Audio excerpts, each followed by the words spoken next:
மழையில் நனைஞ்சா ஆடுங்கிறதுக்காக நான் போகிறேன். அப்பா நாத்த தண்ணியான் நல்ல தண்ணியான்னு தெரில, அடித்து பிடிச்சிக்கிட்டு போகிறேன் தொலைக்கு. நீண்ட நாட்களுக்கு மழை வருமா வருமானு பார்த்துட்டு இருந்த நேரத்தில் ரொம்ப நாளாக நோன்பு எண்டில் கூட சொல்லிட்டு இருந்தாங்க இது மாதிரி அடமழை வருண்டு. ஆனால் எதிர்பார்க்கவே இல்லைங்க, இந்த அளவுக்கு வரும்னு நான் எதிர்பார்க்கவே இல்லை. அப்படியே அப்பா தண்ணி ஒரு 3 வருஷத்துக்கு முன்னே இது மாதிரி தாங்க. அப்போ வந்து காற்று ஜாஸ்தியாக இருந்துச்சு, அதனால் வீட்டுக்குள்ளேலாம் தண்ணி வந்து நுழைஞ்சிருச்சு. ஆனால் இந்த வாட்டி காற்று இல்லை, அதனால் நாங்கள் பொழைச்சோம். அப்படி இல்லைன்னு சொன்னாக்கா நாங்கள் வீட்டுக்குள்ளேயே கண்டிப்பாக இது மாதிரி தண்ணி உள்ளுக்குள்ள வந்திருக்கோம்.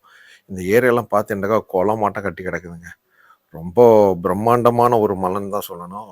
நல்ல அடமலை, நல்லா ஃபுல்லாக எல்லா இடத்துலையும் முட்டி லெவலுக்கெல்லாம் தண்ணி சில இடங்களில் ஓடுது. நம்ம வீட்டு வாசலில் இந்த மாதிரி தாங்க இருக்குது. அப்பா இப்போ கார் எடுக்கிறேன்டாக்கா பெரிய பாடாக இருக்கும். அதனால் கார்லாம் ஒன்றும் எடுக்கிற மூடும் இல்லை, ஒன்றும் இல்லை. தொழுகைக்கு போகலான்னு சொல்லிட்டு தான் அப்படியே ஒரு வாக்கிங் போனேன். அப்படியே குளு குளு குளு குளுன்னு செம்ம காற்றுங்க, கையெல்லாம் நமன்னு வந்துருச்சு. உங்கள் மற்ற ஏரியாக்கள்லாம் எப்படி இருக்குது? மற்ற நாடுகளில் எப்படி இருக்குது நிலைமைகள்? சவுதி, ஜிசிசி கண்ட்ரிலலாம் இந்த போர் சூழ்நிலையிலையும் இப்படி ஒரு மழை வந்தது ஒரு மன நிம்மதியாக இருக்கிற மாதிரியான ஒரு ஃபீலிங்காக இருக்குது. பிடிச்சிருந்தா மறக்காமல் ஷேர் பண்ணுங்கள், கமெண்ட் பண்ணுங்கள், ஃபாலோ பண்ணுங்கள். அடுத்து